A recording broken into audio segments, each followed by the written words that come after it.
And it is 7:32. Open the meeting for the City of Sandy Planning Commission meeting tonight, which is a work session. And this is Monday, February the 22nd, 2021. And we'll kick it off with a roll call of planning commissioners. Thank you, Chairman.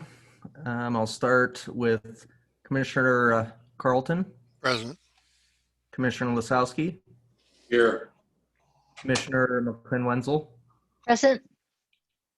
And then I'm going to switch it up a little bit since we got two new people and they have actually not sat in the chambers yet. I'll go with Commissioner Lee. Here. Commissioner Hook. Here. Commissioner Mason. Present. And Chairman Crosby. Here, thank you.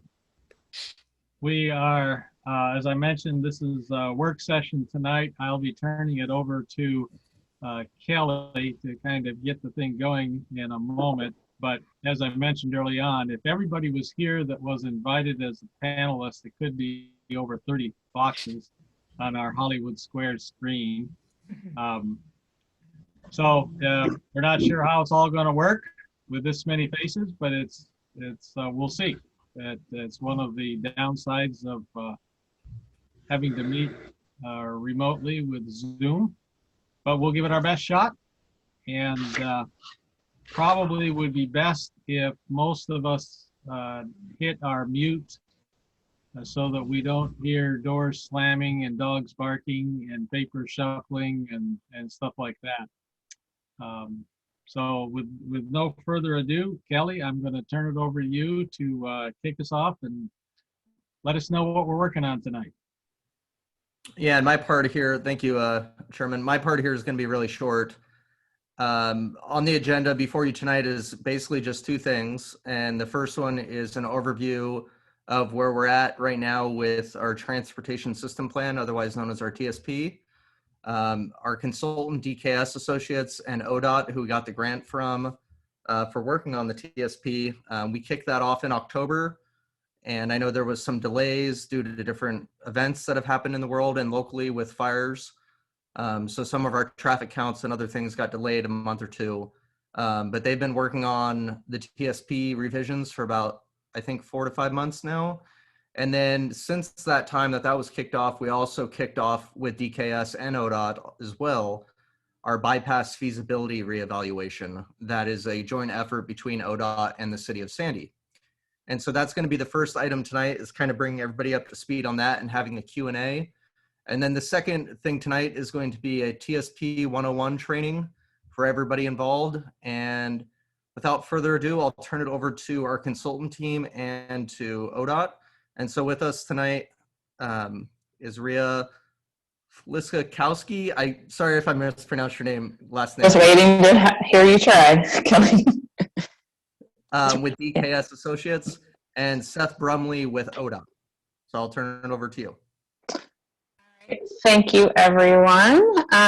First, I have to ask Kelly a little background. How do I show my screen for my slides? There should be a square share screen function at the bottom. That's oh yeah, and I don't have to ask you permission or anything. You shouldn't have to. Okay, so I have a presentation for everything on the agenda that Kelly just talked about. So as soon as I hit this button, I think our heads are going to get really small. So if everybody's ready, there. Can everybody see my screen? Yes, I have to see a thumbs up. Thank you, sir, for putting thumbs up. I appreciate that. So I was going to do a little bit of an introduction and a status update, actually both on the TSP and the bypass study, because they are so related. It's hard to talk about one without talking about the other. And then after that, I'll be presenting, the TSP 101 training. That's more of just a generic, the function of a TSP and what goes into one. So let's get going. So right now, as Kelly said, we are working on the transportation system plan update for Sandy. It will be replacing your current TSP, which was adopted in 2011. So here we are about 10 years later. That's pretty good timing. Most communities of your size like to update their TSP about every 10 years. And again, some of this Kelly already said. officially we started in September of 2020, and we are shooting to have adoption in the spring of 2022. We are planning on having engagement starting around April or May of 2021. So that's really just around the corner. In the next couple of months, we would start. We have a Citizens Advisory Committee meeting planned, and also a public tabling event. The details and timings of those are to be determined, but we know they will be coming up soon. And as I said, the traffic analysis that we are working on is very closely coordinated with the bypass feasibility reevaluation study. In fact, all of our motor vehicle operations and analysis that I'm going to talk about tonight is really happening as part of the bypass study. And then it will get folded into the TSP and really serve for both plans so they're consistent. And right now for the TSP, we're just in the early phases of the project. We've been doing some data gathering. We did do our traffic counts. And as Kelly mentioned, we finally got through COVID enough that people were becoming a little more active, that we were just about to do the counts, and then all the fires started. So we had to wait another almost a month, I think, to get our data collection finally going at a time when we were comfortable of getting data collected. And then we're also working on our evaluation, some early evaluation phase right now. So some of the local issues that are specific to Sandy that we will be addressing with the TSP update. We want to make sure we're incorporating all of the findings and recommendations from some recent plans that you've done, and you guys have been busy. There's quite a few things that have happened. The Transit Master Plan, there's the Parks and Trails Master Plan, and also the Pleasant Street Master Plan. And there's a few other smaller ones as well. So we want to make sure that all of those recommendations and all of that analysis gets incorporated into the transportation plan. We'll be looking at extending out to a new planning horizon year, the year 2040. The past TSP went to the year, I believe 2035, actually 2030. So we'll be looking out another 10 years. We'll also be looking for a better definition of walking and biking priorities. A lot of TSP updates these days are not quite as motor vehicle focused as they were, 10 to 20 years ago. So we do want to make sure that we're addressing multimodal needs.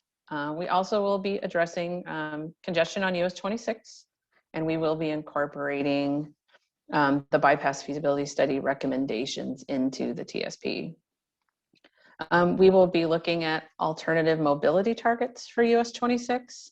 And the current TSP recommended those, but they never became official or adopted by the state.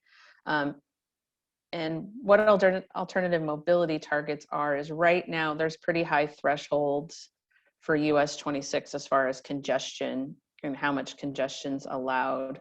So we'll be looking at lowering those so we can show that the highway meets those targets and is in compliance with those performance standards. Whereas today we can't show that because the targets are so high. And then we'll also be looking to provide a strategic investment plan and showing that there is reasonable funding for those improvements that we will be deeming as high priority.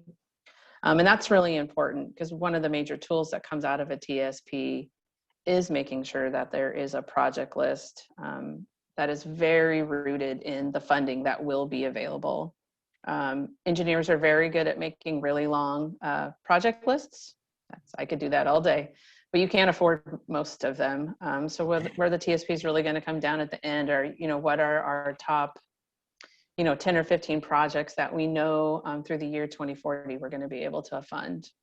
And then everything else gets pushed onto what we call an aspirational project list, things that we want and things that we may be able to fund someday, maybe with some grants and other things that pop up, but they just don't fit within that strategic funding strategy that we'll have to come up with. All right, and then I also wanted to give you an update on the bypass feasibility reevaluation study. And it's really focused on updating, refining, and expanding the bypass concept that is in your current 2011 transportation system plan. This study also started in September 2020, and we are aiming to have recommendations available in summer 2021, and those could get wrapped up into the TSP process, because as I said, that's going to be going on for another probably 10 months past the bypass study. So I wanted to give you a quick outline of what the scope of work for the bypass study looks like, because it's a little different than maybe some other studies. So we will be looking at the existing traffic performance on the highway. And then we'll be looking at year 2040 traffic performance. And then we will be taking a look at what I have down here as alternative 1 and as alternative 3. Those were defined specifically as part of the 2011 TSP. And what those are really going to serve in the bypass study is alternative 1 is what we would call a no build alternative.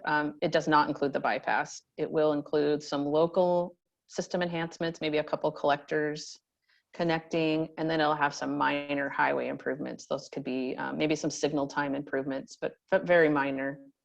And then alternative 3 represents everything that's in alternative 1, and we build the bypass.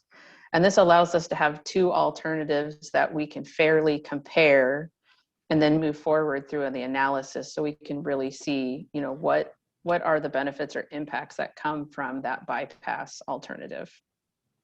So we'll be looking at some major intersection operations and corridor travel times. Again, both for US 26, and then we'd be looking at US 26 with the bypass. And then we move on to a benefit cost analysis for the 2. So we'll be taking a look at the traffic performance that I just mentioned for that year 2040. We'll also be looking at safety for the 2 alternatives. We'll be looking at if there's any benefits or impacts to local businesses. It'll be a pretty high economic analysis of that. We also take into consideration the value of time. So we want to make sure we're monetizing people's time, and if there's any time saving that comes out of having the bypass. And then we'll also be having some civil engineering conceptual alignment work done and a cost estimate for the bypass. And then that all gets wrapped into our benefit cost analysis, so we can see just what the difference is, again, with or without the bypass. And then we also need to look at some policy and some regulatory considerations. I would say one of the biggest risks is the bypass going out of your urban growth boundary. There are some pretty strict state regulations for that. And there's a couple others that come up as well. So we'll be looking to see if we're either compliant with the policies and the regulations, or if there's any exceptions that we would need to consider if the bypass moved forward. And then at the end, we'll be putting together a report that really wraps up all of this together, and then it puts forward a recommendation that we can then move on to the TSP, because the TSP will be doing a lot of other things.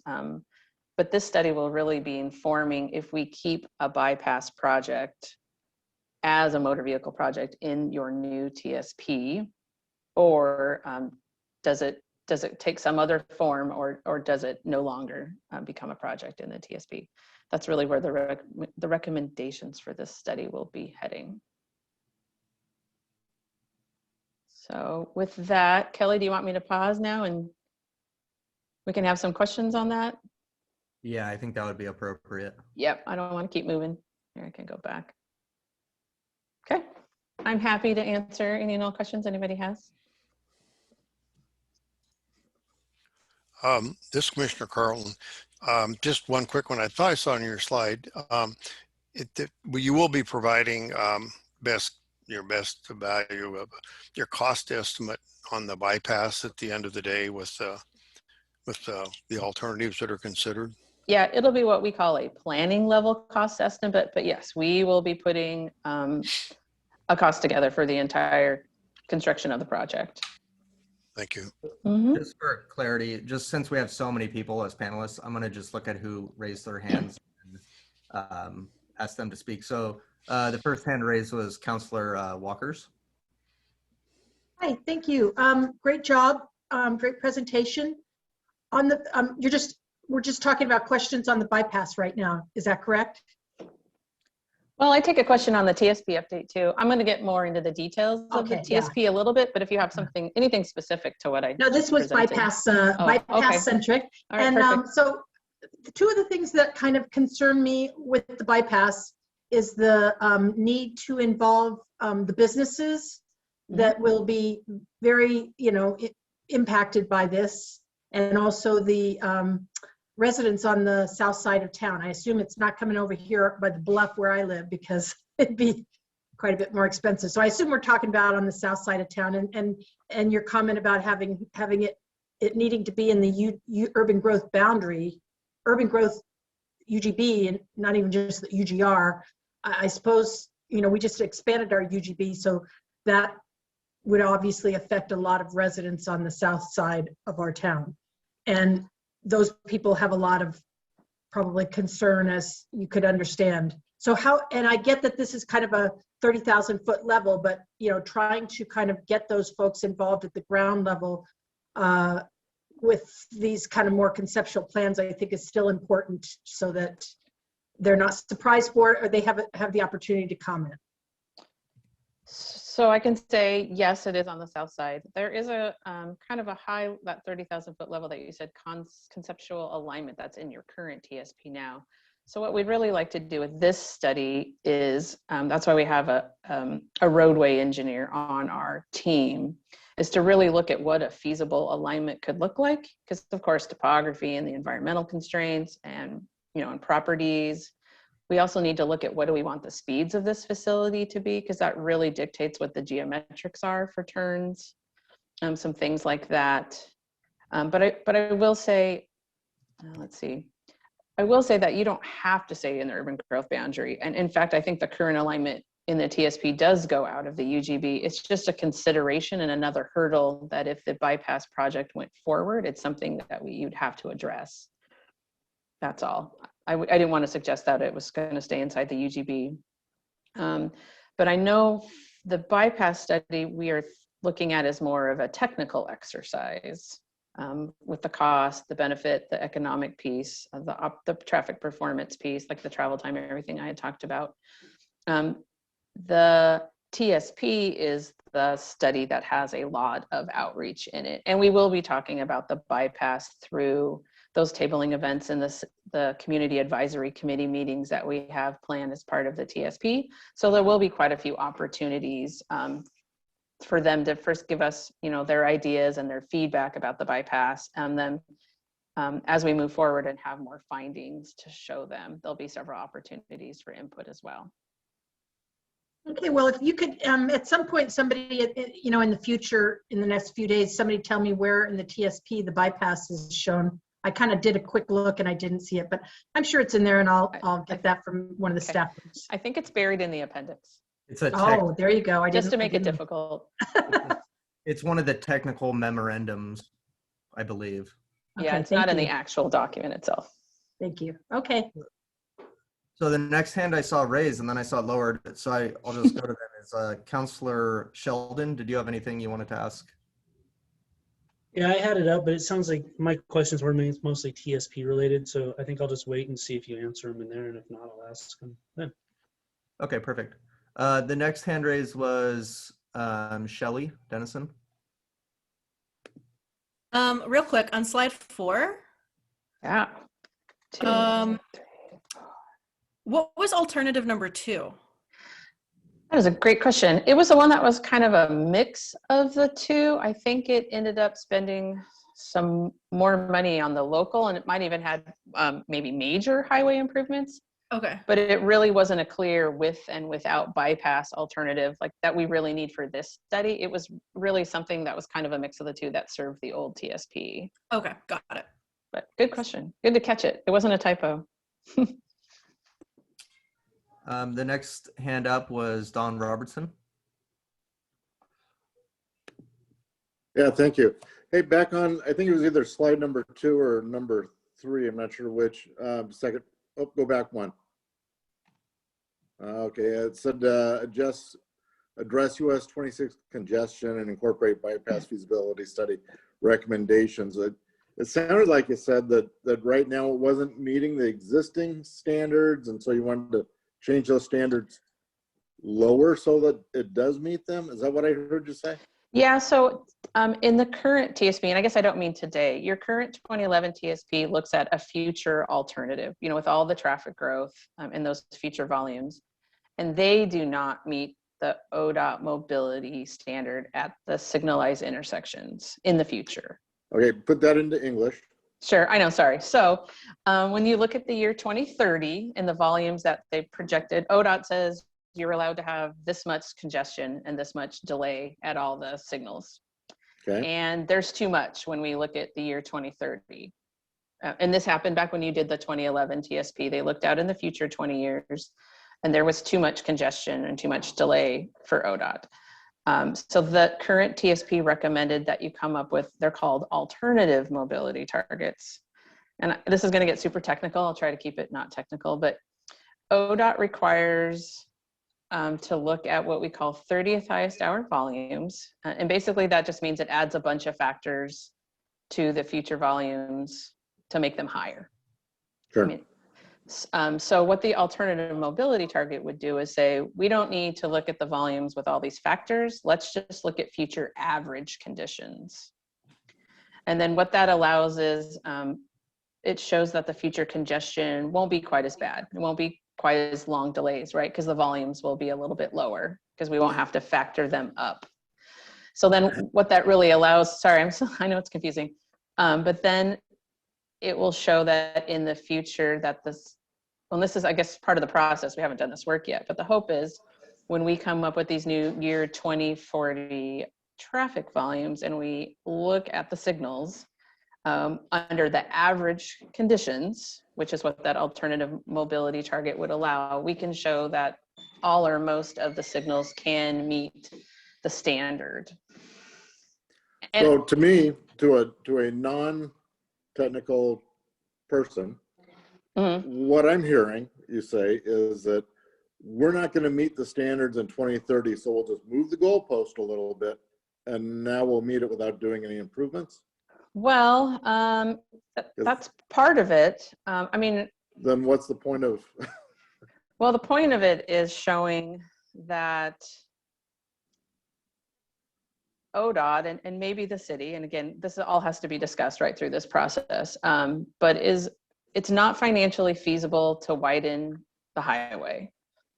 I mean, again, I've heard from the, okay, so from the past TSP, and again, I don't want to speak for any community, meetings I haven't been to yet, but the downtown couplet's finished. I think it's very, I think it's achieving a lot of your city goals, being walkable, and being your downtown. So the only way to meet a target is either to lower it and make it easier to meet, or to build more lanes and make the facility wider. I guess the definition is, are people satisfied with what the traffic is today? And if no changes with growth in 2030, will we still be satisfied with that? Or should we just make up some new standards so that we tell people they're satisfied when maybe they're not? Well, and I think it's a mix of both. I shouldn't say the only way to meet the standard or make things better is to widen the highway. I mean, later in my presentation, I'll talk about it a little bit. But I know recently ODOT has agreed to upgrade the signal system through town to make it much more efficient and effective for traffic.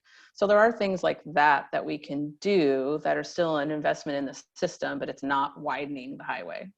So we'll also be right and looking at some things like I'm that. not necessarily advocating widening the highway. What I'm advocating is Sure. more of, rather than changing the standard, look at other alternative solutions. Sure. And I will say, I think the one place this gets kind of sticky is, and a benefit of lowering the standards is for UGB expansions. Whenever the city wants to show that there is enough capacity in the system for the city to grow, this helps that. So right now, if you wanted to grow your UGB, it would be really difficult, because if you did that compliance work and did the traffic work, you could not show that you can meet the standards on 26, because right now it makes you use the volumes, like I said, that are all factored up in the future. And if somebody in Sandy wanted to rezone some property, they're also required to then look at a future year scenario and show that their trips can meet the standard. And it's really difficult when that higher factored up standard is what's applied. So a lot of smaller cities that I work with have gone through the alternative mobility target process to get it, like I said, from that 30th highest hour factor volumes down to just average conditions, because they have agreed as a community they don't want to widen their facilities, but they still want to be able to grow. And they've made, I don't know, I guess they're accepting some level of congestion to balance the two, right? Because if you don't want wider roads, you have to accept some congestion, but you still want to grow. It's kind of a balancing act of those three things. Let me, Okay, well, I'll hold the rest of my questions till a little bit later and give everybody else a chance to ask questions. Sure, and I don't know, Thank you very much. Sure, and I don't know if Kelly wants to add anything as well. yeah, I was going to add something that a lot of the planning commissioners and most of the city councilors are probably familiar with is something that we refer to as TPR findings, and that stands for Transportation Planning Rule Findings, and that is required in Sandy when you do a zone change, a comprehensive plan change, or you do an or you propose an annexation in an area that was brought into our UGB since 2017. So all of the property that was brought in prior to 2017, the state accommodated that by saying the assumption is that that was handled in our 2011 transportation system plan work. And so they kind of exempted those properties. But anything that was brought in 2017 or after, they have to go through a TPR analysis as part of their transportation impact study to determine if the zone change or the annexation or the comp plan change will have, based on the reasonable worst case scenario, like the highest development, will have a negative impact on these intersections that are below the standards or that are failing essentially. Okay. So that's something that I just wanted to bring up because a lot of you that have attended a lot of planning commission meetings and some city council meetings, you hear the word or the phrase TPR, and that's the analysis that Rhea is referring to. Seth from ODOT. Yeah, I just wanted to add that for ODOT to accept and adopt the alternative targets, the city has to show that they've done everything that they possibly could, considering the amount of money that they have in the future, that they've looked at their land uses, they've looked at transit, active transportation, and have done everything possible to alleviate congestion that way. And at that point, ODOT will say, okay, you've made a good faith effort. It's in both our interest to keep traffic moving on the highway, but we both realize that might not be feasible. So then let's look at the targets. So it's not just throwing the baby out with the bathwater. It's looking at a real robust plan and then going to the targets, to changing the targets.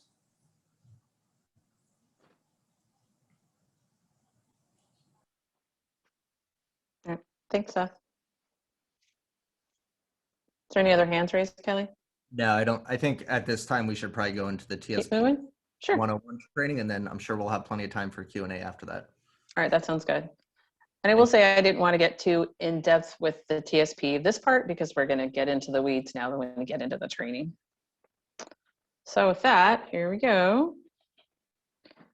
So the intent of this training is just what it says. It's TSP 101. So just let everybody know why we do TSPs, all the components, some of the technical work that goes into them, and then what we use them for at the end.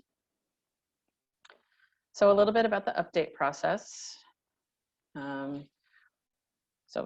We will be determining which projects, policies, and programs are important to protecting and enhancing the quality of life for all users and that may receive funding over the next 20 years. So I tried to get what a TSP really does into one sentence, and it's really hard, but those are all the components. So again, we'll be identifying projects, policies, and programs. There are things that will be important to the community, both protecting and enhancing the quality of life. And then for all users, as you can see, there's some pictures there. It's driving and traffic calming and freight. We'll be looking at transit, cycling, walking, and trails. So those are really all the users. And that may receive funding over the next 20 years. So we will be doing a financial analysis as well to make sure this is all feasible this is a feasible strategy for the city. So what must a TSP do? So there's quite a few things that by regulation the TSP has to do. We need to provide public transportation services to meet basic community needs. It needs to be based on community and city leadership input. We can't go do this technical work on the side and not listen to what the community really wants. So like I mentioned, there's going to be a lot of engagement opportunities. It needs to establish an efficient network for arterials and collectors. But it needs to also provide local street, sidewalk, and bikeway standards, like how they're laid out. There'll be some spacing standards and connectivity. It needs to protect facilities and corridors for their intended uses. And I'll talk about that a little bit more as we get through the training. It needs to identify priority projects with reasonable funding sources. And it needs to provide implementing codes and ordinances at the end. So it needs to be adopted, and the standards need to be part of the city development and ordinances. So what should a TSP do? The decisions need to be consistent with your community goals. It needs to support a variety of travel choices. It needs to serve all people in the community. We'll be promoting safe and secure travel. We'll also be considering, is there any local or state, economic impacts to what we're doing or benefits, and also minimizing impacts to the natural and built environment. So while these aren't all regulatory requirements, these are things that we will be doing as part of this TSP update.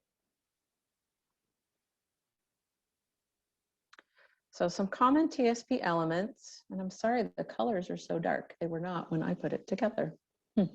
So we'll be working on some goals and objectives at the beginning. We're actually just starting that now as part of this TSP with the city staff. And then from each of those, we put together these little circles. These are each of the pieces of the plan. There's a pedestrian plan. We'll be looking at a bicycle plan, a separate transit plan, and a motor vehicle plan. So there's those 4 modal plans get incorporated. We also look very closely at safety for all of those. We will be looking at like I said, the implementing codes and ordinances at the end that are needed, any changes that are needed to implement this plan. And then there's also a really strong finance piece that ties it all together. And then from the goals and objectives up here, and we'll get input from everybody on those filter down into what we call evaluation criteria. And we use those once we come up with a long list of potential projects, we can then evaluate those and how well they meet the criteria of the goals and objectives. And then that lets us start to prioritize projects. Why one project may be more important over another one, because it's doing a better job of meeting those goals and objectives that we set at the beginning. And that's this evaluation selection that we do at the end.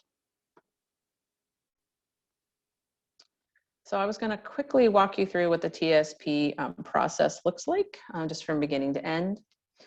So we start with looking at the state, regional, and local regulation policies and plans. Kelly's probably smiling because he read a really long, like 30-page memo of every transportation regulation you can think of. It's quite a read, unless you're a policy wonk. You don't want to. Yeah. We just got through that. So that lays the foundation of what we need to be looking at for the transportation plan. And then we move on to something a little more fun. We start doing an inventory of the existing system. That includes, again, pedestrian, biking, walking, and a little bit of transit. We're not hitting transit too much in the Sandy TSP just because you just did your master plan. So that information is available for us. But that's looking at sidewalks, crossings or crosswalks, what type of bike facilities are available, where transit stops are located in the routes, then looking at traffic signals or stop signs. I believe we have about 20 study intersections that we're focused on through the city. And then after we're done with the inventory, we move on to looking at then deficiencies. Where are there gaps, like in the sidewalk system, or where is there a need for a pedestrian crossing? Where is there a demand to cross and there's just not a safe crossing right now? Where are there gaps in the bicycle network? What intersections are failing today and have really long delays? And then what intersections or segments have safety issues? I think there's been 3 or 4 fatalities the last 5 years in Sandy. So we've just started looking at those in details right now to see what type of improvements would be needed. And then once we get done with the existing transportation system, we jump to the future and start looking at what year 2040 could look like. So we take the traffic count data that we have and we forecast them out to the year 2040 traffic volumes at the study intersections that we're looking at. And we do some operations analysis on those to see how they would be performing in the future. And then we move on to box 5. And again, making a long list of all of the deficiencies for all the modes, pedestrian, bicycle, transit, and motor vehicle, and see what type of issues are we having and what kind of problems do we need to address. And then we come up with a big, long list of projects. And then we move forward to 6. And we do an analysis of the city's historical funding that they've had the last 5 or 10 years.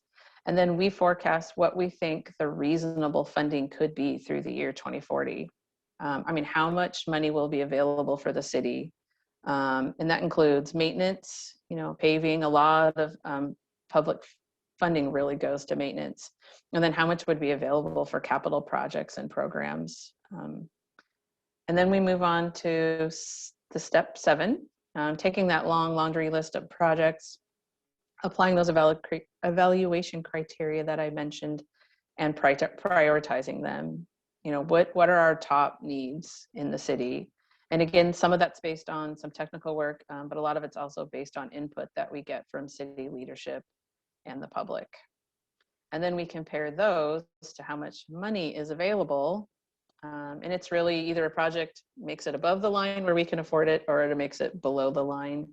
And it's not reasonably funded, and it becomes an aspirational project.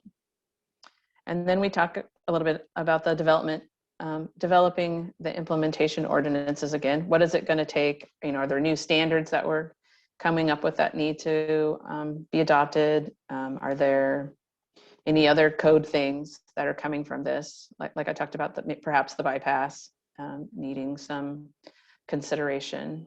And then we move on to both Planning Commission and City Council hearings and adoption. All right, so I wanted to talk a little bit about the engagement process. All TSPs have a robust engagement process, really focused on sharing information and then gathering input on the needs and the issues for the community. And we're really focused on the stakeholders of the system, local residences, businesses, and any key communities.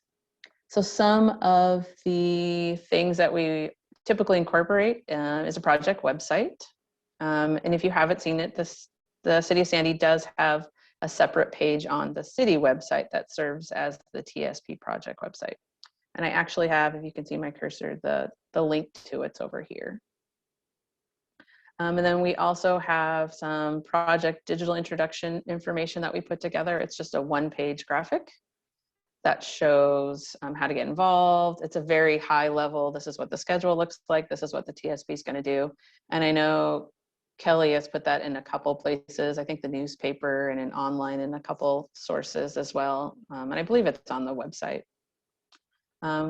We will be having a community advisory committee, and that is a mix of both people that represent the community, residents, the school district, business owners, emergency services are usually included. And then it also includes the technical people. So people from ODOT, Clackamas County, DLCD, which is the state planning organization, will have someone involved as well. And I think we have someone from the transit agency too. So that's a really important committee because it is a mix of citizens and the technical folk. And it's a great way for us to sit down and review everything as we progress through the TSP. There's also public open houses through key stages in the schedule. This TSP has some tabling events, so we are going to try some opportunities to find some public meetings when we all get back to being able to see each other face to face, whether it's a farmer's market or some other sort of outdoor event, or maybe something happening like at a school, where we can set up a table and be open to get input from people and share about the TSP. And then at the end, there's the public hearings that we have. All right, so transportation planning guidelines. This is a little bit of the technical piece that goes into the TSP, and this is probably more of the training tonight. So one of the things the TSP looks at is pedestrians, and their facilities are typically sidewalks and trails.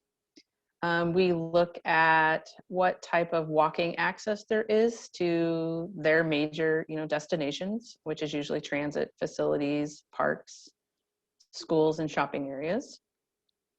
We typically look at a 1/4 mile for a buffer for walking trips. That's usually what you consider a comfortable walk for someone for a walking trip. We're always looking to reduce out of direction travel. Pedestrians are really the most susceptible to, if a trip is just, too far out of direction, they'll decide not to walk. They'll drive. So that's something we're always looking for that connectivity piece. We're looking to see if there's a need for a buffer for any sort of pedestrian facility when they're near a high-speed corridor. Looking for opportunities for enhanced crossings for pedestrians. And also looking if there's any accessibility facilities that, like ADA ramps that need to be addressed. And the picture to the right is your current pedestrian system plan. I know it's kind of small, but I just wanted you to get an idea of what your current plan looks like. Those are all of the pedestrian projects that are identified. And then for bicyclists, it is similar. Their facilities include bike lanes, shoulder bikeways, trails, and then a shared lane where a bicycle shares it with a vehicle. The same, we focus on looking at access to parks, schools, shopping, and transit. Bicyclists have a 1/2 mile buffer where we consider that to be a comfortable and reasonable trip length for biking. It's a little bit longer than walking. We look at seeing if there's a need to separate facilities, like a separated bike lane, and that's really dependent on the vehicle speeds and the volumes on that road. We'd also be looking for enhanced crossings for some of the wider roads in Sandy. Enhanced crossings would serve both cyclists and pedestrians. And we'd also be looking at if there's any accommodation needs for bike parking. And again, this is your current bicycle system plan. So you can see there's quite a few projects identified all over town. And then transit. We really will be focused on incorporating the transit master plan recommendations and projects since that's so new. We're also focused on making sure transit's accessible for those walking and biking connections. So they really are interrelated, the 3 modes. And again, we'll be looking to identify any key arterial crossings. A lot of pedestrian crossing comes from bus stops being on both sides of the road, getting on one side, and then when you're coming back, having to get off on the other side. And then we'll also be looking at if we need to accommodate any stop locations as part of our projects. And this is a clip from the current transit master plan, and it shows the current routing, the transit service routing through the city. All right, and then we'll also be taking a detailed look at safety. Safety is always important in the TSP. It looks at crash history. We typically look at the last 5 years of available data. We look at the frequency, the severity, and the type of crashes. And then we look at to see if there's any trends. That really helps us identify if there are any countermeasures or improvements that could become projects in the TSP to address those crash issues. Let's see. We really look at all system users. So the crash data is focused on motor vehicle, biking, and walking. And we look at them all individually because they have different needs for safety. A TSP also looks at if there's any sight distance deficiencies, and that can contribute to safety. So if the city brings up any issues on any of our key corridors, we'll be looking at that to see if there's improvements that are needed. And also geometric deficiencies, if there's any roadways that are coming in at a skewed angle or at a steep slope, those are things that can also contribute to safety issues and something that may trigger the need for a project in the TSP. Okay, let's talk about roadway functional classification a little bit. So the intent of this is the system needs to balance mobility and access. And that's really what this little picture here on the right shows.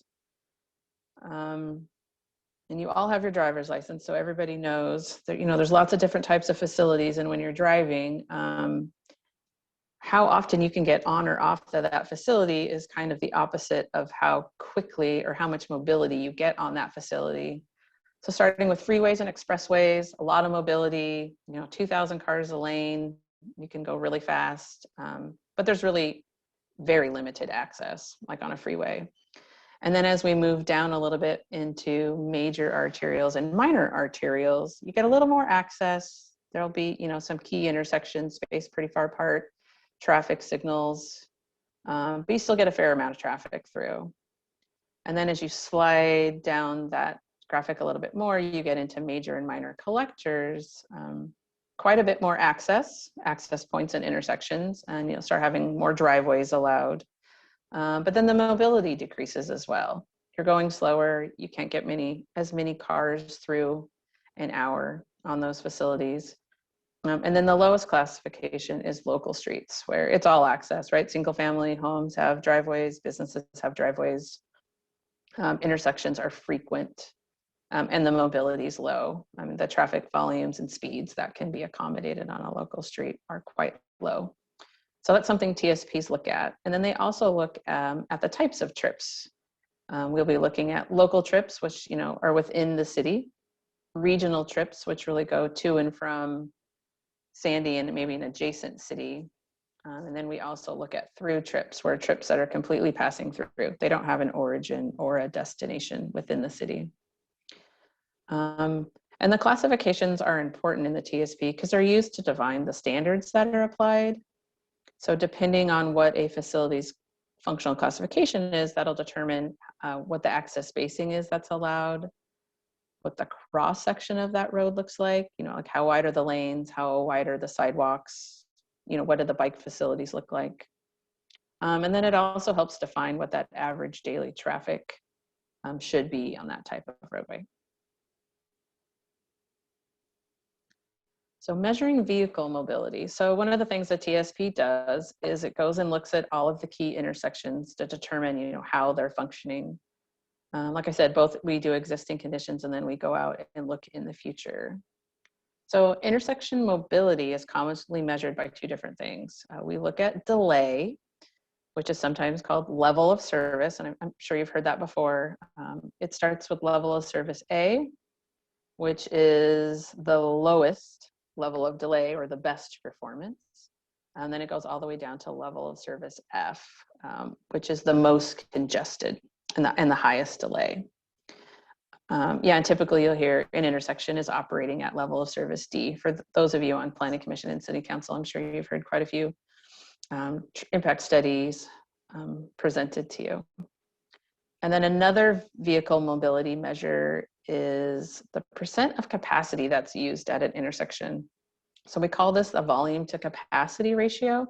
And that really is just comparing how much traffic volume is at an intersection compared to how much capacity can it offer. And it really is just a ratio. So that example, an intersection is operating at a VC or volume to capacity ratio of 0.8. Just means that the intersection's capacity is 80% full based on the volume that we're expecting or maybe seeing today at that intersection. And it has 20% of its capacity unused. And when we look at intersections, we really divide them between either signalized or unsignalized intersections. And when we look at a traffic signal, we look at all of the movements, either the 3 or 4 approaches that it has evenly, and we apply the standard to the average delay for all of the vehicles. So there could be some approaches that have a longer delay and some that are shorter, but the way the mobility standard is applied is it's the average of all of them. But when we go look at unsignalized intersections or intersections that are stop sign controlled, it's a little bit different. We actually apply it to the worst movement. So if you look at this graphic, you can see it's the northbound left. They have to wait the longest typically at that stop sign to be able to accept a gap and to turn left onto the roadway. Or sometimes it also can be the left from the main approach, or the main movement going onto this minor street movement. Those are really the two that we report. The other movements really should have little to no delay because they're in free flow. They don't have to stop and they don't have to wait for oncoming traffic before they make a movement. All right, so motor vehicles. So a TSP takes that intersection performance and also takes a step back and looks at the network for vehicles. We want to make sure that there's a well-connected network. We want to make sure we're balancing those facility classifications that I just described. I mean, what we like to see, is a freeway, and then from there it should connect down to arterials, and then from there it should connect down to collectors, and even more kind of step down to local streets. And if you see, this is your picture over here. I know it's really small, but red is the major arterials, and then the blues are the minor arterials, and the orange are collectors, and then the rest are the local streets. You can kind of see how the street system kind of spreads out in that descending order of classification. So we also take a look at roadways and intersections when we're coming up with what the improvements could be. And also really considering topography and environmental constraints. And that is going to be something we're going to have to focus on in Sandy, because you do have quite a bit of creeks and hills and valleys around your city. All right, so forecasting growth. So the way we take traffic volumes that we collect, when you start a TSP, we then need to look out 20 years. So what we consider is households that are expected through that horizon planning year. And for Sandy, it's 2040. So, how many households are we expecting to add to the year 2040? And then we also look at employment and services. How many jobs are we expecting to add through the year 2040? And you can see over here, this graphic is not for Sandy. I actually clipped it from a different city, but you can see we try to compare the two, both households, and come up with a percentage, and then we look at employees and come up with a percentage of what that growth will look like. And then we look at local development. What type of traffic growth do we think we will be getting within the city? And that's one growth factor. But then we also need to look at regional traffic too. How much traffic growth do we think we'll be getting, either trips, from adjacent jurisdictions or even just through traffic? So there's factors as well for those. And we need to combine those all together so we can get to those year 2040 volumes. And then we also look at what the daily trip mode share could be. And this comes from census data that we can get that's local, just specific to Sandy. And again, this graphic to the right is just an example. This isn't for Sandy, but it shows the type of statistics we will be able to get. It shows what percentage of people are driving alone today. And then it also shows some pretty interesting facts about like school bus or transit, how many people are biking, how many people are share riding, like carpooling, and then how many people are making walking trips. So that's an important part too, to understand, how people are getting around today. And it will inform our conversation of, how do we want those numbers to look in the future, and how does our TSP help us achieve those goals? We have a hand raised. Sure. Can we entertain questions at this time? Oh yeah, sure. I've just talked for a really long time. Counselor Smallwood, if you want to go. All right. Hey, just a quick question on this slide. Sure. Perfect, because then I don't have to like ask you to go backwards. So you said you're going to use the census data to figure out like population and various things. But so when we talk about like potential employees, are you going to factor in like taking in that census data for population, but then also like, hey, maybe Sandy in the next 20 years gets a manufacturing plant, or, you know, something happens. So how much, I guess, leeway is there in that number? Or is it a hard number? Well, I will actually say that all of the land use growth numbers have already been determined. Okay. And that's something that like an economist and land use planners do. So that's all been set for us.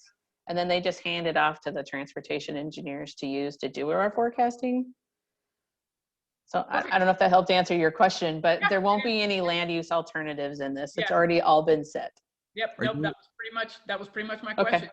question. I forget, are we using the PSU estimates or the Clackamas County estimates? Typically TSPs use the PSU estimates for population. Yeah, that's the standard. Okay. Our next hand raised is Mayor Pulliam. You may have just answered my question, so I apologize if I missed it. So on the census, I keep hearing that the latest census numbers are going to be dramatically delayed. So are we not going to be using those census numbers then and just using like the Portland State? Because I was just curious if that would affect your overall timeline on this project. Yeah, so for population, we'll be using PSU, but when we get into like travel share and stuff, we'll just have to use what's available from the last census. Yeah, they're still taking census data. We'd be delayed years if we waited for it, and it doesn't really change, I think, our technical work. I just think it's more informative to know, you know, this is what, at least the mode share on here, it's really important to know just how people are getting around the city today, and then do we want that to change?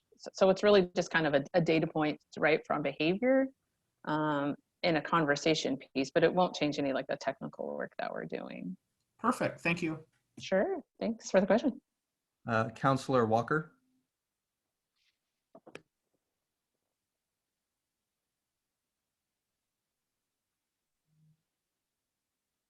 Councillor Walker, did you have a question? Yeah, I'm just sitting here talking with my muted. I'm sorry. So my question kind of builds on the great question that Councillor Smallwood asked, and that has to do with kind of the projections to 2040. And what I thought I heard you say was, for example, for the employer situation, you look, is it correct to say that you're looking at like what's zoned for commercial, industrial, and manufacturing and things like that, and then you assume some or all of that is built out, and you and what the jobs might be or the employees that might be a result of that, and a kind of a similar avenue there for the households for the areas that are undeveloped. Do you then kind of assume that, you know, in 2040, you know, some or all of the UGB stuff that isn't developed now is developed, and that's how you come up with households? Yes, so there's a bunch of assumptions that go into it. And like I said, we don't do it. Land use planners do it. But yeah, they take an inventory of how many households and jobs there are today by areas of the city.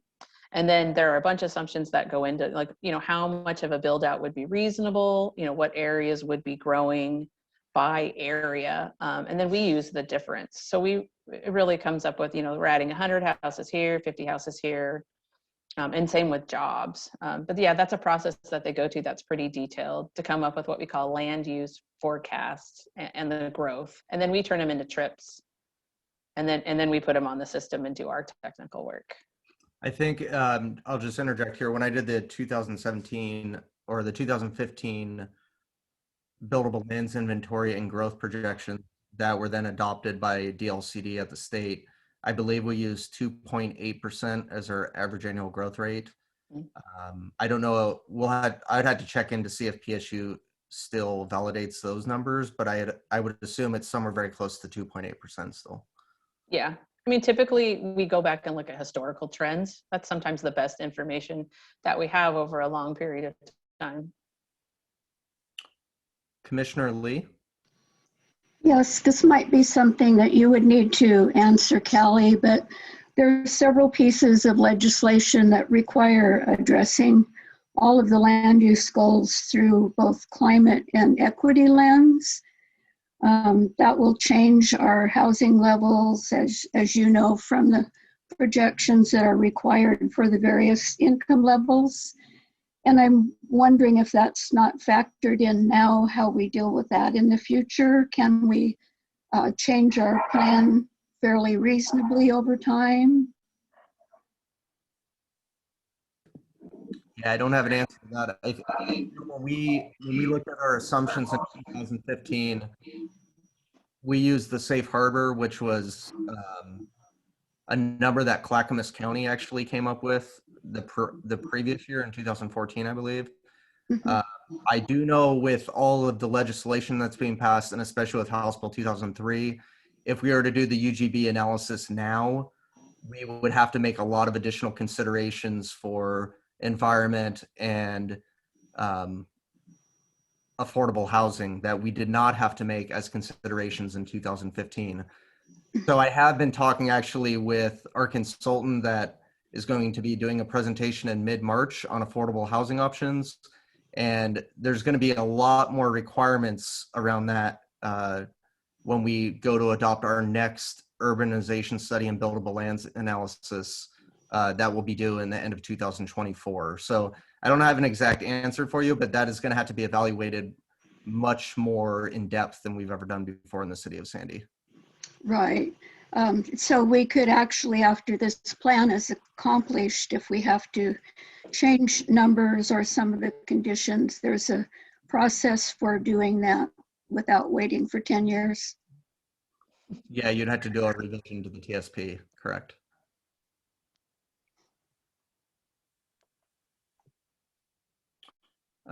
Shelley, you had your hand raised. Yeah, I was just wondering with the population forecasting, this might be a question for the PSU Population Research Center folks. Do you know what method they use for population forecasting? Because if they use like a linear method, that is probably not the most appropriate for Sandy, as opposed to like an exponential or like a cohort component.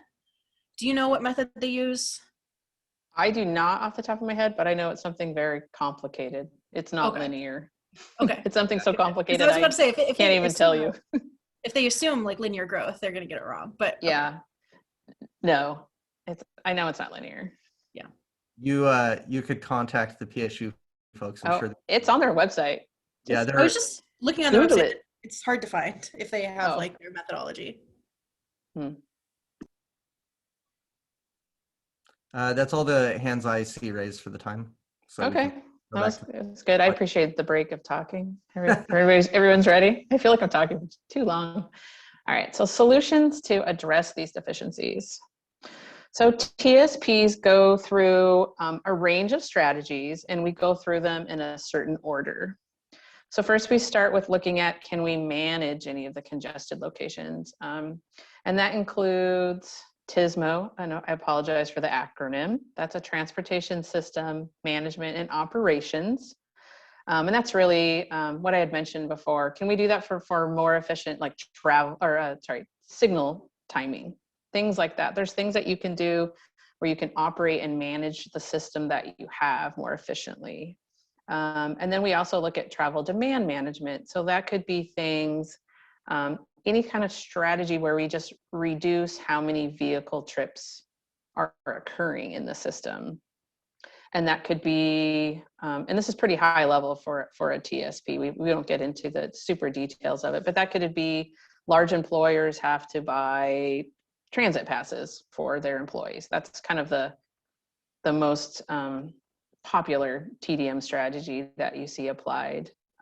So then after we look at things, projects and programs that help manage congestion, we also start looking at, like I just said, reducing that travel demand. And that really comes also from pedestrian and bicycle and transit improvements.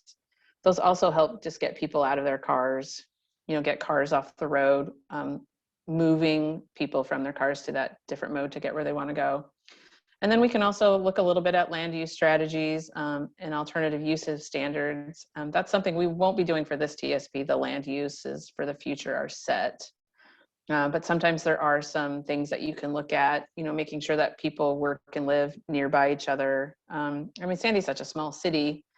that you guys really don't have some of the land use planning complexities that some larger cities have. And then we start looking at extending streets, or if we need to add new streets. And then the last thing we consider are, do we need to widen the roads that we have and expanding those streets, or even adding turn lanes to the major intersections?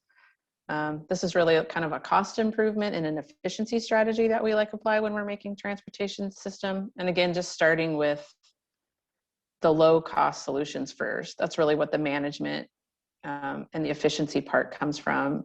And then the mode choice. And like I said, then moving down to building very expensive infrastructure projects last. That's kind of our last resort because we just can't afford it. So we only consider those as needed. And a finance strategy. So we will be coming up with a finance strategy for the TSP. Some common funding sources, the state gas tax, and also a local gas tax. Sandy does collect system development charges for all new development. We also get improvements from development frontage whenever there's a new development application. Some cities have a street utility fee that they use. Some cities use urban renewal. I believe you guys do, right, Kelly? Don't you have some urban renewal in some places? Yeah, so I thought. And then also some grants. So we'll be looking at all of those. And then also looking at expenditures. It's very expensive to operate a city, I'm sure Kelly knows. Operations, we also look at your maintenance costs, and then the capital improvements, the money that you're spending on physical improvements to your system. And then implementing the development code. So at the end of all of this, we'll be looking to the code to incorporate that community vision. We'll be looking to make sure that the TSP meets all of the state regulations that are required. DLCD has quite a few regulations that we'll be going through and showing compliance with those. We want to provide clear guidance for development review. That's an important one. I mean, at the end of all of this, the TSP really needs to be this working document that works for the city. So as development comes in, they can show that the system, has been planned, and this is where improvements need to be that a developer would have to contribute to, or these are where, local street connections need to be made. And then these are the standards that we apply. I mean, that's really the teeth of all of this. If it's not in an adopted plan, it's really hard for the city to get there and have it be defensible legally. So the spacing standards, the cross-section standards, all of that comes out of this and becomes part of the development code really becomes those tools that the city will be using daily. Can I add something there as well? Oh, of course. Did you want to explain, isn't this where Angelo will be coming in? Yeah. Yeah, so Angelo Planning Group, which is a planning, do you want to explain that? Sure, you want me to? Yeah. Yeah, I've worked with them a ton of time. Yeah, so we do have Angelo Planning Group on our team because I am not a code expert or a policy expert. They will be working in close coordination with me to make sure that all of the regulatory pieces that are required in a TSP are met. So they'll be going through the state regulations that say you need to do A, B, C, D, E. There's a really long list. And then going through the TSP and showing the evidence of how those are met. So that really helps. We'll have a compliance document at the end. And then they will be reviewing the city's development code and comparing those to the recommendations that are in the TSP and helping the city redline strike out the development code with, this language that you have today now becomes this, either an addition or a rewrite of those sections. And these are new standards that we're putting in or modifications. And it's really important because that's how the TSP really gets implemented, is through the development code at the end. And I just Kelly? Yeah, I just wanted to mention that because that is kind of where the rubber hits the road, because that's the only way to enforce clear and objective standards on development applications such as subdivisions and large commercial development and large apartment complexes and stuff like that, is if the details and the requirements in the TSP are expressly incorporated into the development code. So that's a key component of this entire exercise of the TSP update. Yep, and that's where planning commission and city council is really going to see this is through the development code. And that is it for me. Now I'll just open it back up to questions, Kelly. Yeah, that'd be great. If people can just raise their hand just so I have some sort of order, and then I'll just call on people as I see them. Okay, so the first one is from Councillor Hoganson. Hey, thanks. Going back several slides, you don't have to scroll Sure. back, but you mentioned that Oh, they're going as to well. study 20 different intersections. What intersections are those, and where did that list come from? I could read them to you. They're the intersections from the last TSP. So when we went through our scoping and determining what intersections we'd be looking at, gosh, probably almost a year ago, when the city won the grant from ODOT, we did decide to keep the same list of intersections as before. So we did just add one intersection, and Kelly, you'll have to help me with the name of it. Yeah. The one out by the RV park. We added Vista Loop East. Okay, just Vista Loop East. in December, we added that one. So the list was primarily created from looking at the last TSP and then talking to Mike Walker, the Public Works Director, and myself on what intersections we found would be the most valuable to look at due to what we anticipate to have the highest demands. So does that include, and forgive me for not knowing, but does that include like DeBarco and 211? Yes.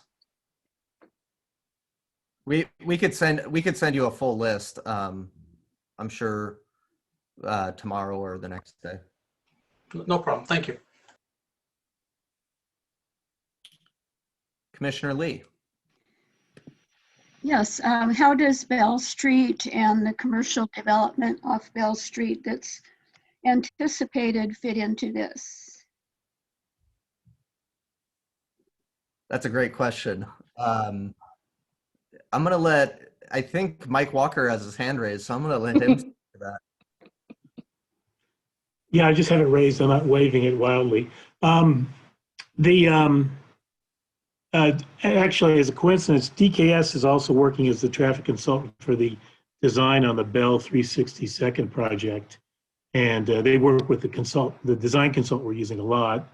And so they are analyzing both the highway intersection as well as the future intersection of Bell and 362nd, independent of the TSP process, just for the ODOT grant of access purpose. So maybe we can stick that in there as appendix, or I can't remember if that's one of the intersections in there. It is, Or, and I okay. reviewed it for our Yeah. team as well, just to make sure it was consistent with where the TSP is going. So we should be consistent. So it is being reviewed, even though it doesn't exist yet. We'll review that, and there'll be projections included because that informs the design of that project as well. Councillor Hoganson. Hey, sorry again.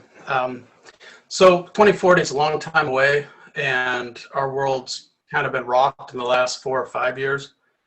How do we roll into a transportation plan things like self-driving cars, charging stations, even ride pools and sharing Uber style, where maybe fleets of self-driving taxis need to be queued? How does this fit into this future state? I mean, it's quite possible everything we know could be obsolete by 2040. So how do we deal with the unknown?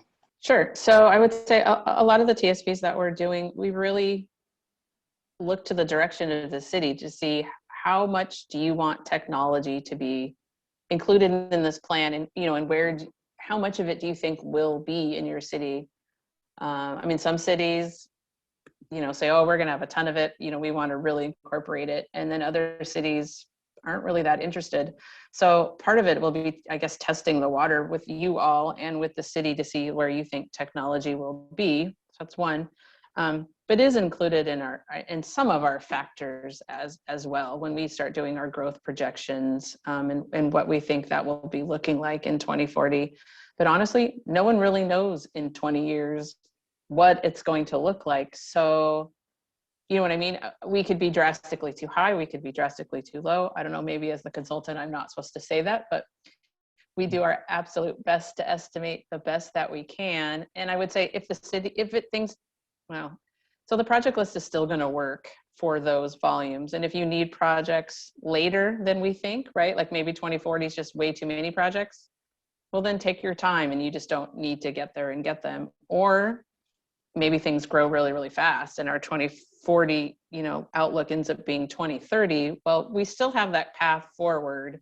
It just may not be 20 years. It might be escalated or it may be slowed down a lot. But I think as long as the projects and programs that are high priority for the city, are the right fit, I think a lot of the unknowns for forecasting can be mitigated with just that. Just it depends on, how quickly things happen.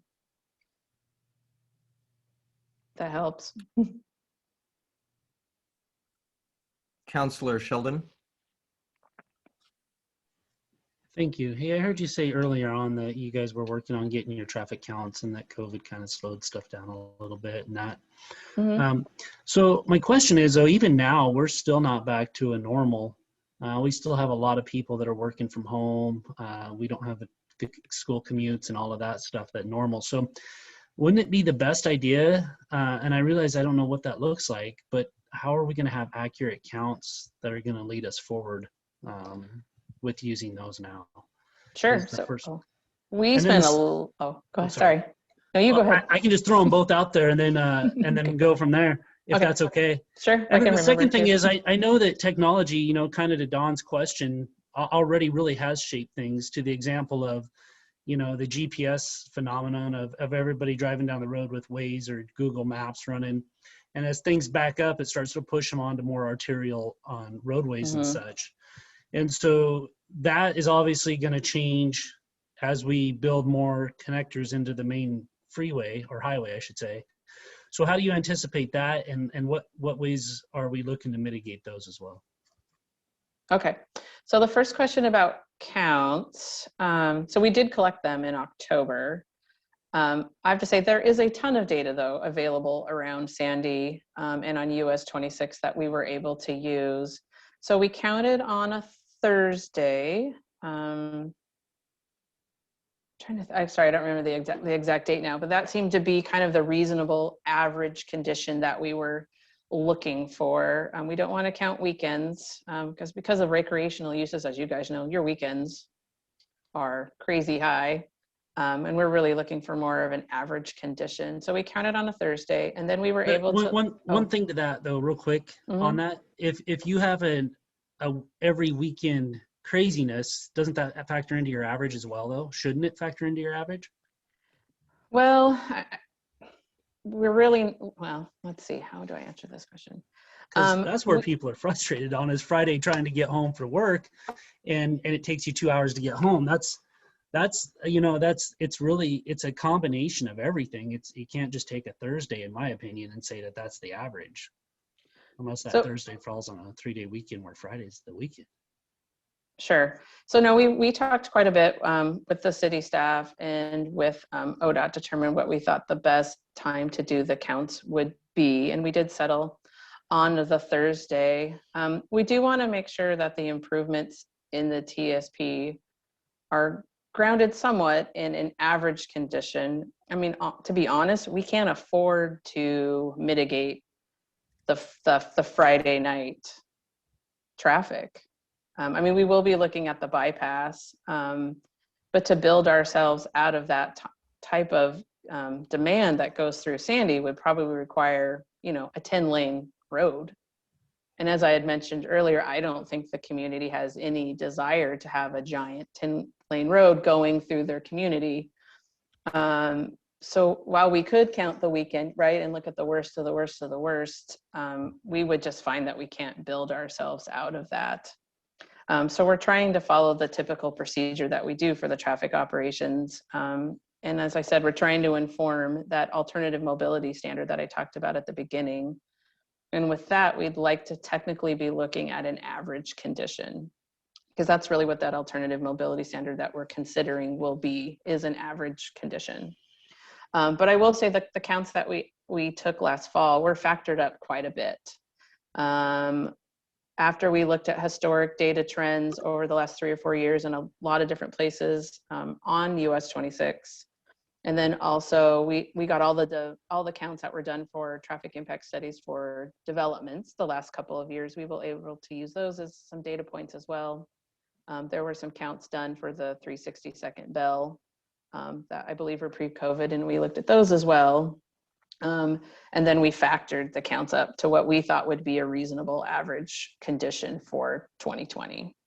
And we are looking at just the evening or the PM peak hour, which happens, it's the highest hour between 5 and 7. That's typically what traffic operations look at for something like a TSP. Does that answer your first question?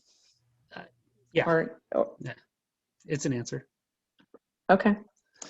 And then the go ahead. No, I was going to say the technology piece. Yeah, and I'm trying to remember exactly what you asked about the technology. Yeah. piece. So how do they factor in and mitigate? Like Don kind of said, you can't see the future of electric cars or flying cars or whatever we have coming, but we do know everyone's driving down or most people are driving down the road with Google Maps. Oh, the traffic. Yeah, sorry, now I remember. And pushing them onto arterials and roads they weren't designed to be on originally. Yeah, so I think for cities that do have, when they have seasonal issues, and I've done TSPs on cities at the coast before, and they have the same issues, but when you get seasonal issues, summer or winter or both, and you start getting a lot of cut-through issues, we'll start look at some traffic calming projects to help with those. Anything that we can do to keep, and this is somewhat, contradictory, but we want to make traffic on the highway flow as best as possible, right? For those through trips, so they'll stay on the highway. But the opposite of that means you're giving more green time to the highway and you're impeding the local trips, right, that are on the side streets. So we'll have to be really careful with that. But there's also some traffic calming elements that we could apply to those parallel routes. Because I've seen it. I mean, I drive through Sandy a lot. And when I trip check, sometimes it does tell me to take, the collector to the south all the way from one end to the other and pop out like over by Fred's.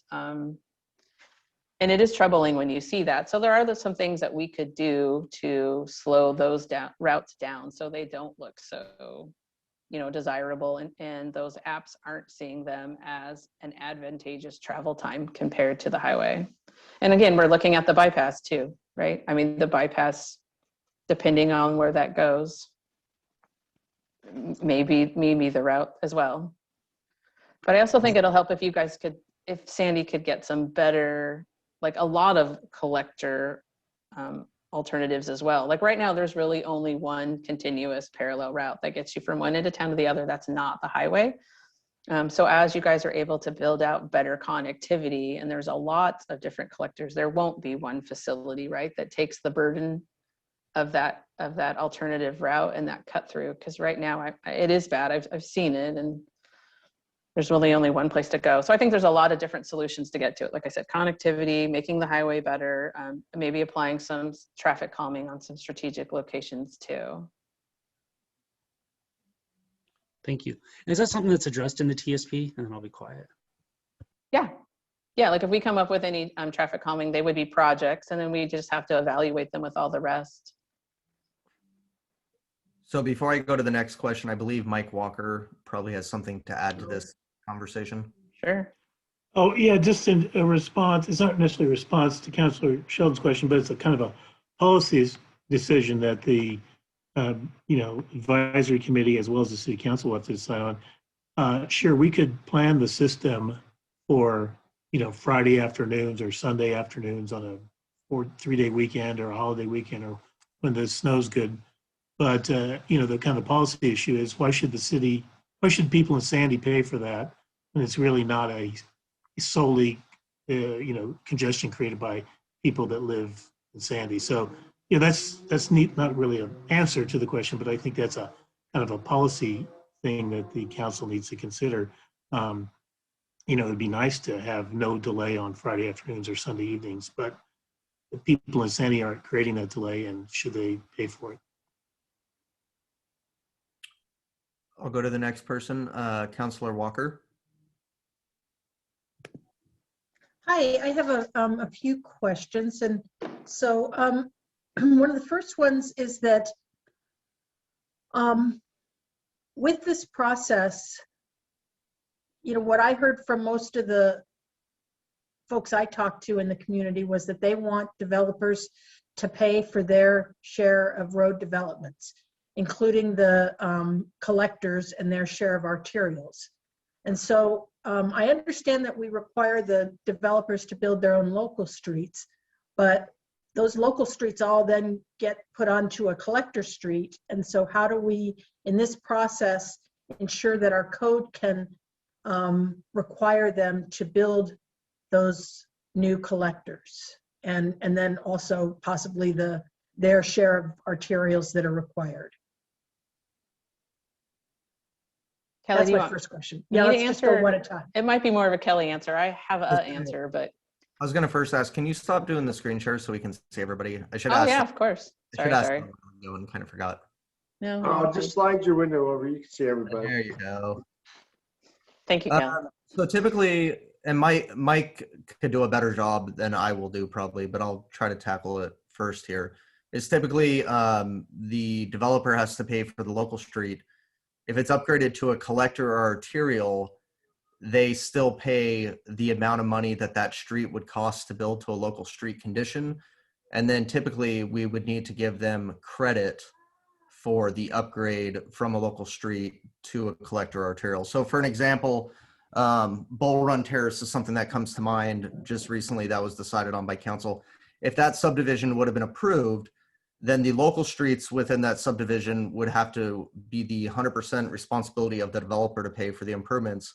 DeBarco Road, they would pay for only the cost to make that a local street, and then the upsizing in that case to an arterial, they would have to get credit for. That's how it typically works in most cities I've worked in. Mike, do you want to add anything to that? Yeah, that's how our transportation systems development charge methodology is set up. And that's how the city has really built a lot of its transportation infrastructure, is providing STC credits to developers, and as they widen streets. And sometimes we've even been able to cajole them into actually paying for it without the credits or not. A lot of times the credits don't add up to the cost of the improvement. But yeah, that's what the STCs are based on, that kind of methodology. And I think that's the only legally defensible way to do it. I can understand for the arterials, but for the collectors are there because of all the development. And so then requiring the city to come up with the money to pay for collectors that are there to collect all the local streets development just seems a little beyond the scope. That's something that's, we need that because of the development that's going on, and they should be required to pay for it.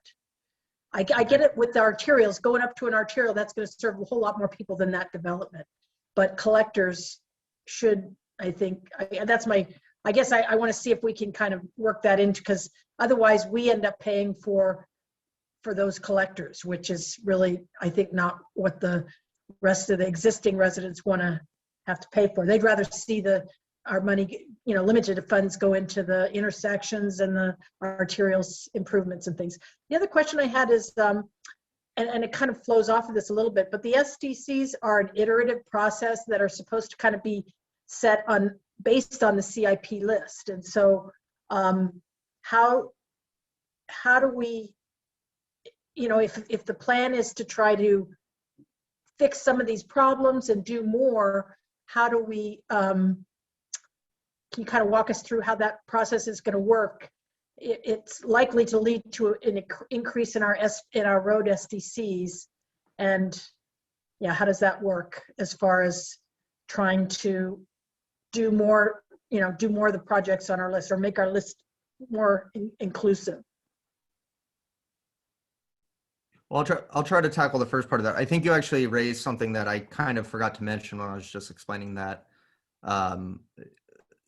So if the arterial or collector is not on our CIP list as being a funded project, correct me if I'm wrong, Mike, but then the developer would not be eligible for SDC credits for that improvement. If the collector or arterial is on our CIP list, then I think legally by state statute, not only through our SDC methodology, but I think it would otherwise be considered potentially a takings or not rough proportionality to the development, I think we have to give a credit.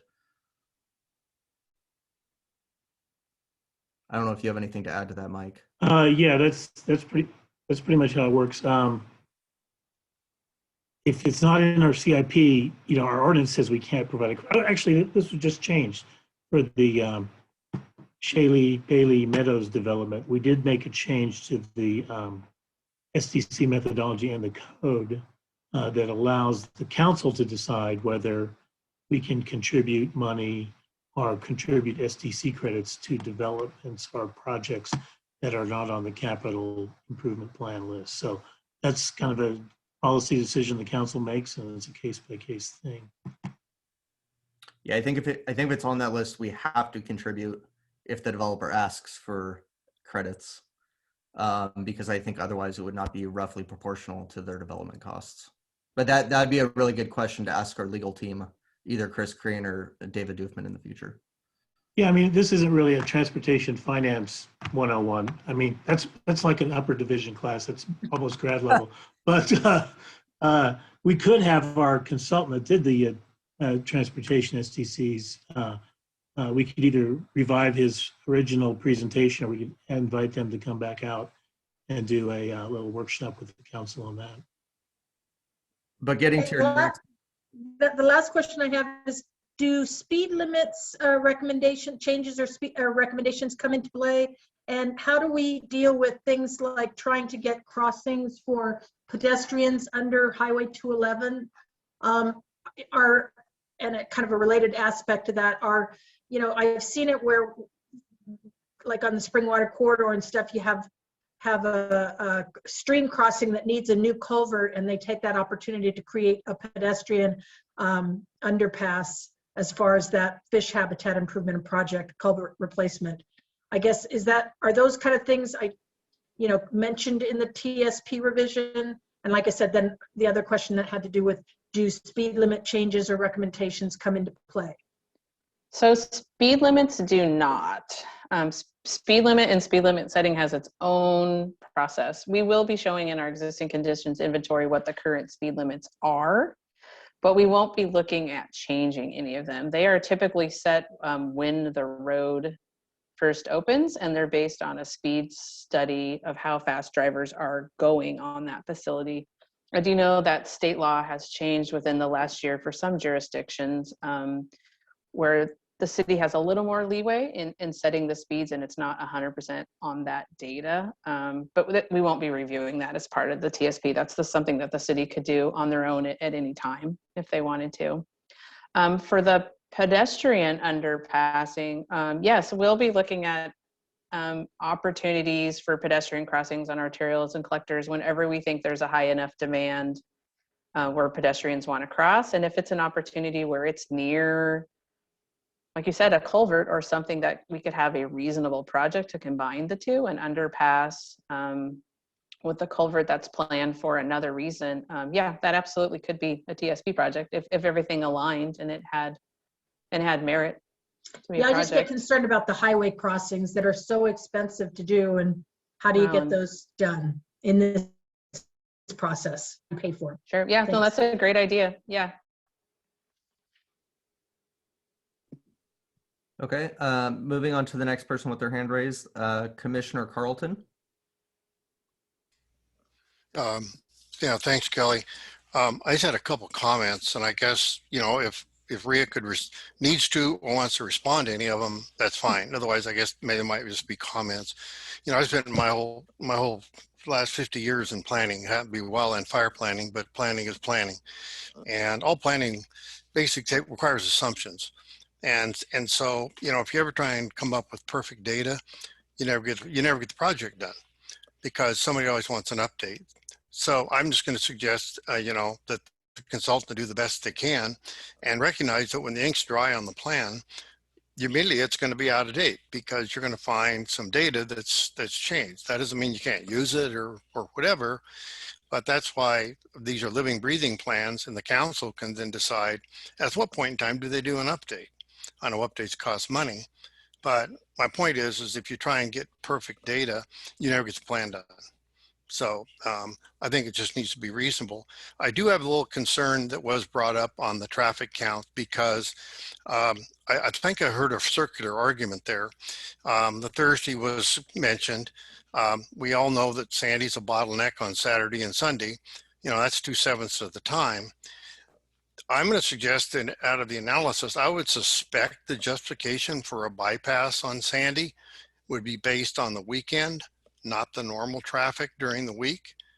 So if the weekend isn't significantly considered, I don't think that you're going to end up with the justification for the bypass. So, you know, there was a statement, and the remade statement, you know, you can't build your way out of it. Well, you can't build your way out of it on the existing right of way. You know, you can't build an 11 lane through Sandy. But if you're going to build a bypass, like the one around, on the west side, they finally got done, Dundee. You know, it's just 2 lanes on each side, but that's what it does. It carries that weekend traffic. So I guess I'm concerned that if you don't consider adequately that weekend, this whole idea of a bypass is something we're all going to talk about, but it isn't going to show up in the data. So I just want to make that comment. So, and the last one is, I've been on the Planning Commission for about 15 years now. I've been through lots of different things. I like the council to consider this whole idea of developers pay for development. That's been around kind of forever. It's almost like a campaign slogan. And I suggest that we all know what, you know, local streets are and developers pay for those, kind of, et cetera. But particularly starting with Bailey Meadows, just picking something more run, and then Bull Run Terrace, basically you're dealing with collectors, or your streets that are, even through the transportation analysis, are shown to benefit the community in general. So, you know, for example, you know, if you build a street, it kind of is a collector, and it's shown that, like, all of a sudden 20% of the use is from people that are outside the whole development that now have that opportunity. A good example is people Nicholas Glen. Now they get to go out to 211 without having to go all the way through town. That's not the developer's responsibility. I think the city needs to think a little wider, that, you know, when connectors are built, they benefit the whole city. And so there is a role for the city to consider. And so I'm going to suggest that really, to me, city needs to really consider that, because that takes money. No money, no free lunch. So there's got to be money, you know, somewhere for the city to contribute their share for that extra conductivity that the whole community gets now, because that was built.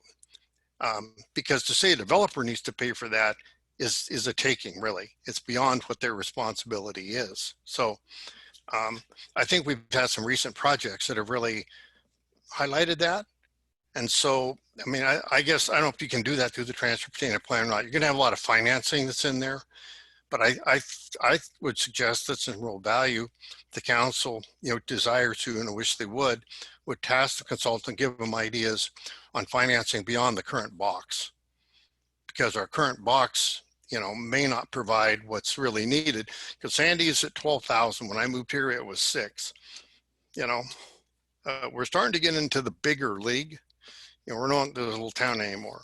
So, you know, it's the same for parks and everything else. But we just need to think about there's a benefit to the entire community, and obviously the Bell Street is the bellwether project that everybody talks about. But connecting with DeBarco is another one that city council's had for a long time. Just to pick one. So anyway, Ray, if you have any comments, that's just some thoughts. Yeah, Commissioner Collerton, I just wanted to add a little bit. I did realize as you were making your comment about the bypass and the volumes that I don't think I was as clear as I could have been. So we will also be looking at what ODOT calls the 30th highest hour, and it's the 30th highest hour of the entire hours that occur within a year for that facility. So, and we will also be looking at average conditions when we are considering that alternative mobility target that I talked about. But the bypass study will be looking at that 30th highest hour, and our methodology for that is taking the counts that were, and we know, on a Thursday and in October. And then we have a lot of detailed historical data that is seasonal based. And we actually can look at that exact day in October and compare it to, and for US 26 and Sandy, what is the 30th highest hour that has occurred, you know, the last 5 years in Sandy? When is that? And it probably is, I don't know, you guys have winter and summer, but it'll either be a weekend when the snow's great, or it'll be a weekend when camping and the lakes are great. And we have a factor that we will then take the count data and factor it all the way up. So it does represent the 30th highest hour of that year. And I don't have the number on my top of my head, but I want to say it was around like 25 or 30% higher than our count. So all of our counts will be factored up for that, for when we do operations for the 30th highest hour. And then we'll use the Thursday count to more closely calibrate when we want to look at that average condition. So we'll be looking at 2 different sets of volumes.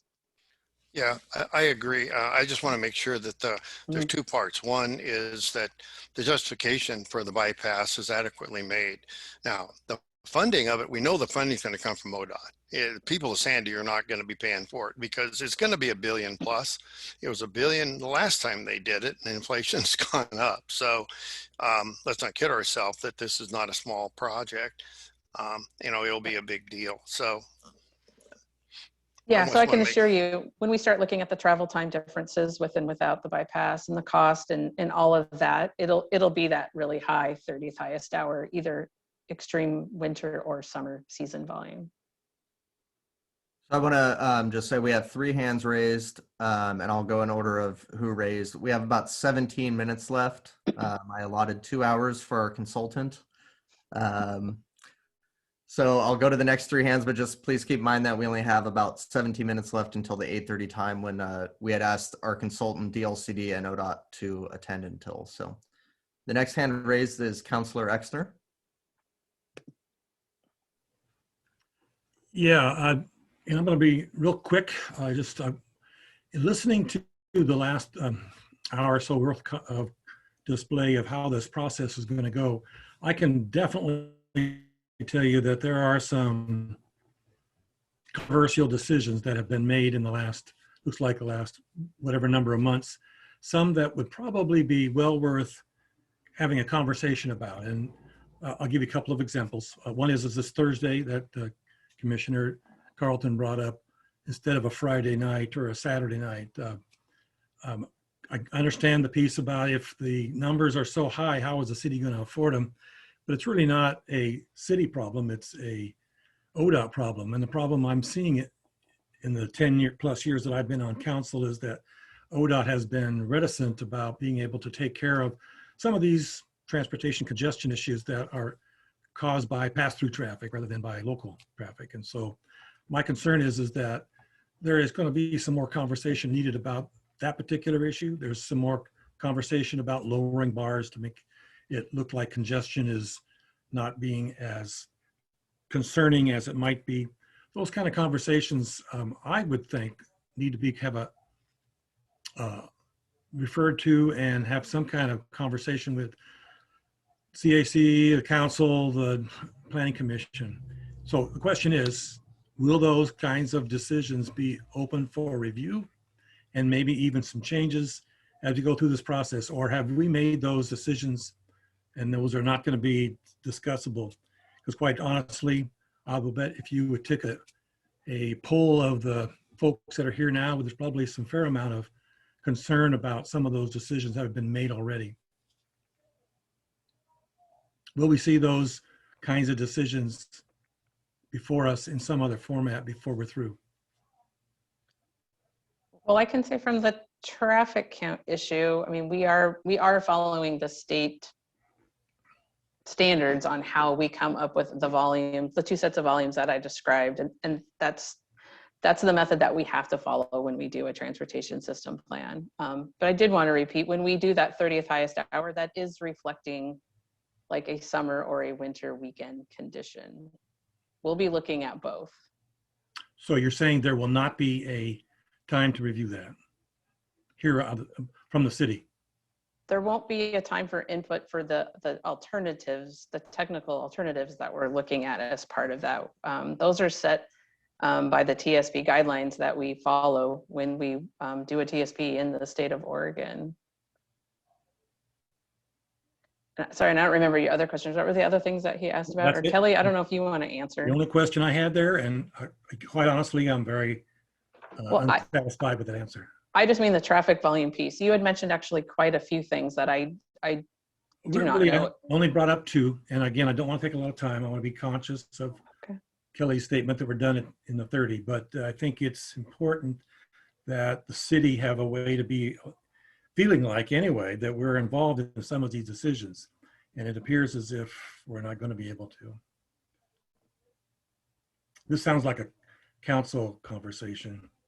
Yeah, I think this sounds like to me a separate conversation that outside of the TP 101 training. Yeah, okay, I'll bring it up at a different time. If you have concerns, you could talk about those as a council, send those to me. Ultimately, if the concerns are rather large, then we'd probably be looking at a rather substantial adjustment to the scope of work with DKS, which would also mean finding new funding sources. So I just want to be really realistic that if the changes create a lot of additional potential work for consultant group, that would change the scope of what they've put together. All right, let's have the conversation somewhere else. Okay. The next person up is Council President Pietzel.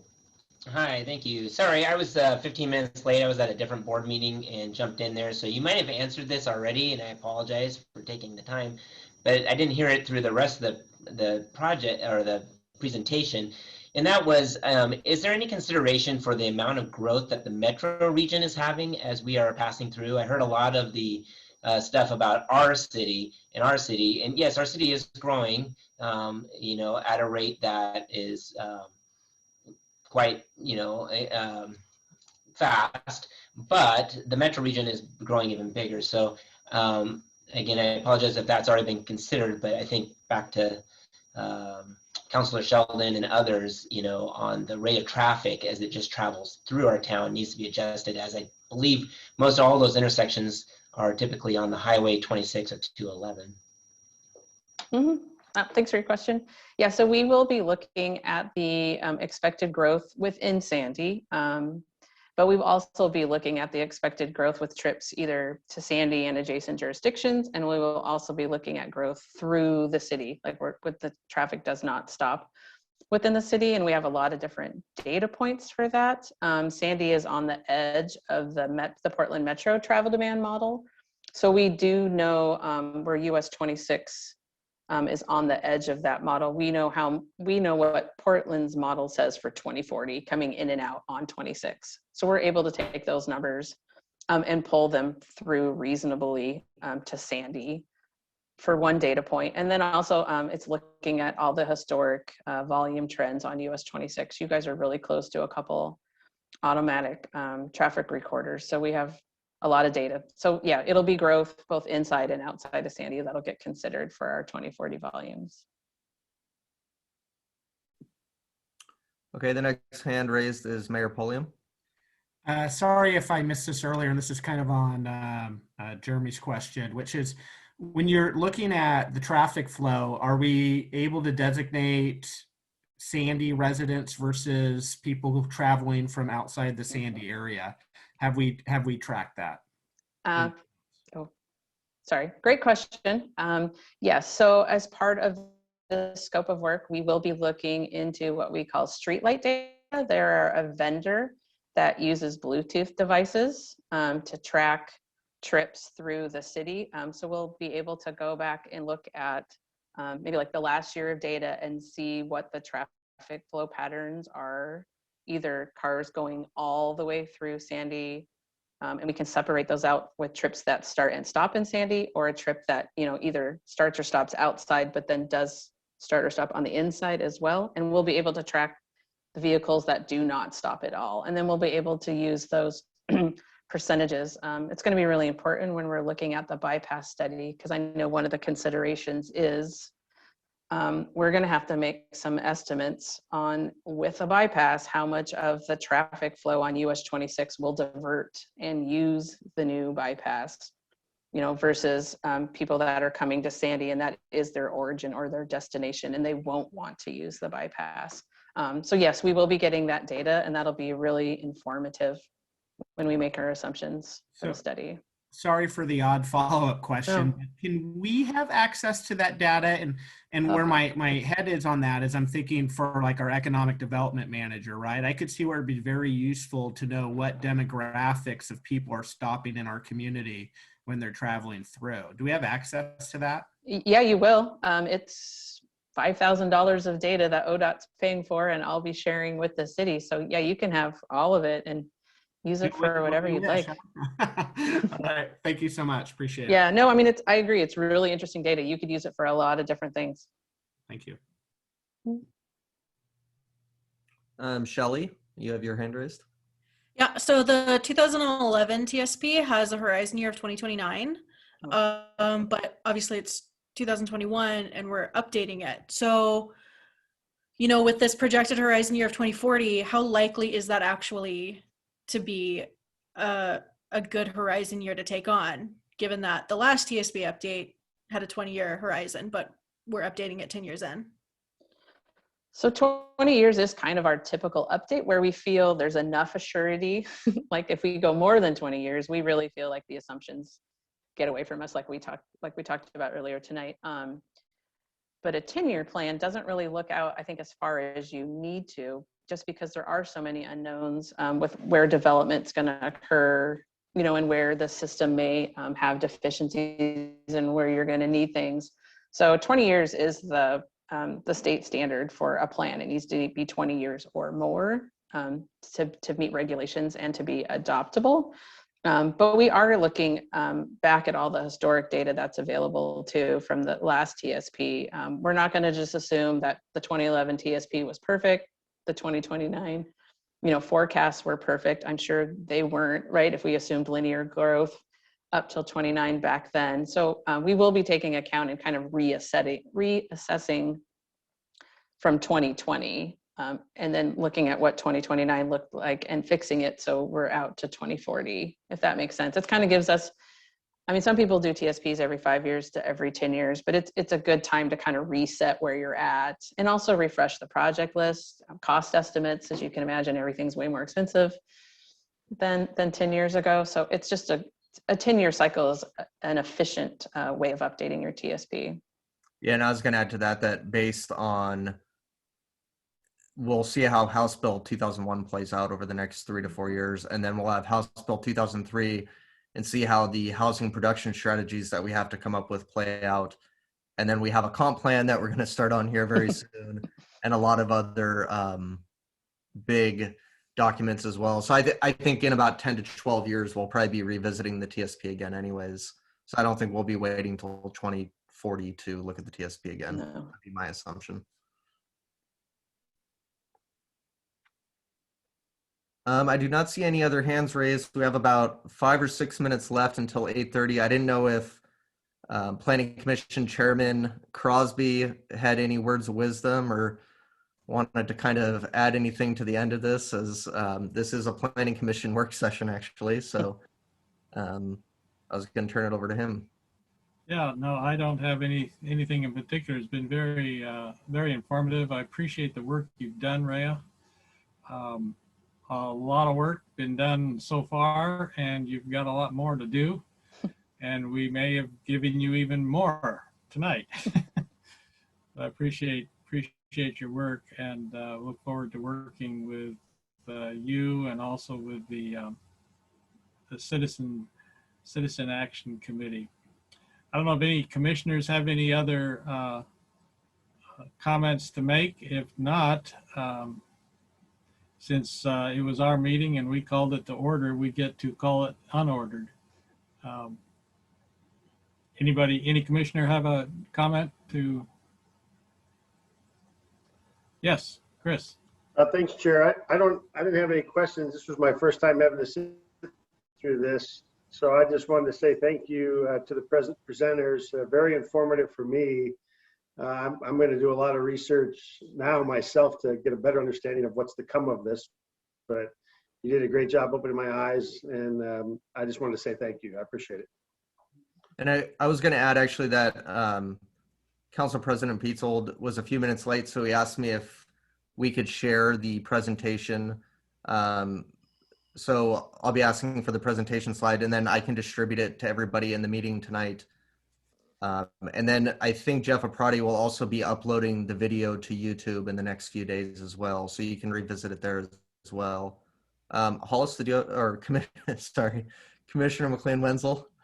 Yeah, I also wanted to say thank you. I thought it was a great presentation, and especially for the new planning commissioners, but for any city council people that are new, maybe reading our most recent master transportation, the transportation work that's just been done.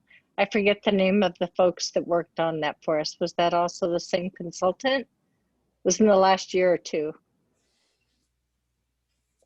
Do you know what I'm talking about?